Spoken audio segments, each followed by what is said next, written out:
Mehmonlar, aziz ustozlar. Hop, yoshim 63 da, familiyam Adilova Nasiba. Men bu yerga kelganda salomatlik tufayli kirib kelganman, chunki o'sha kirib kelgan mahalda grejam bor, 2,5, 3,5, 4,5. Kelsam sahnada ustozimiz Rahmonberdi Rahmonov shu to'g'risida gapirayotgan ekanlar, ko'rdim deb aytdim. Yastomda deb bekitib qo'ygan pulim bo'lgan-ya, lekin aytganman, shu mahsulot men uchun ekan, men shu mahsulotni olib ichaman deganman. Keldim, ko'rdim, shu mahsulotni ichdim, grejamdan forig' bo'ldim. Men bu ikkita korobka ichdim. Birinchi hafta bittadan kalsiyni ertalab kechqurun bittadan bitta kaynizim, ikkinchi haftadan qo'rqmasdan ikkitadan 3 mahal ichdim bitta kaynizim bilan. Belimdagi grejamdan forig' bo'ldim. Undan tashqari faxriy pensioner o'qituvchiman. Boshimda qattiq kuchli og'riq bo'lardi.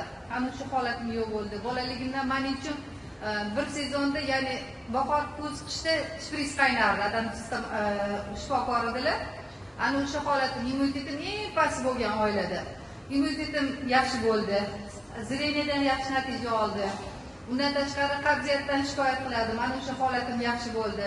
Keyin menda ginekologik 32 yil yashab yurgan yangi natijam bu. Qattiq og'riq bo'lardi. Har 15 kunda xuddi dard tutgandek, farzand dunyoga kelayotganda og'riq bo'lardi. 15 minut, 20 minut ko'zimdan tirqirab yosh oqib, terlab ketardi. Mana o'sha holatim yo'q bo'ldi.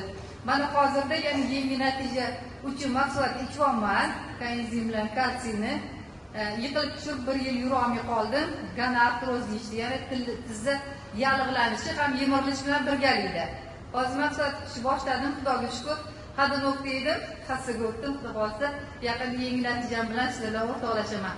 Qarsaklaringiz qarang qanday ajoyib. Men kelganimda birinchi yaponlar nima uchun buni mo'jiza degan, nima uchun nomi mo'jiza deganda ustozlar aytishdi. Siz ichib ko'ring, mo'jiza sodir qilganiga ishonch hosil qilganingizga keyin ichasiz degan edilar. Haqiqatda shuncha buket kasallikdan forig' bo'ldim, mo'jizaligini ko'rsatdi. Sog' bo'linglar, salomat bo'linglar. Rahmat.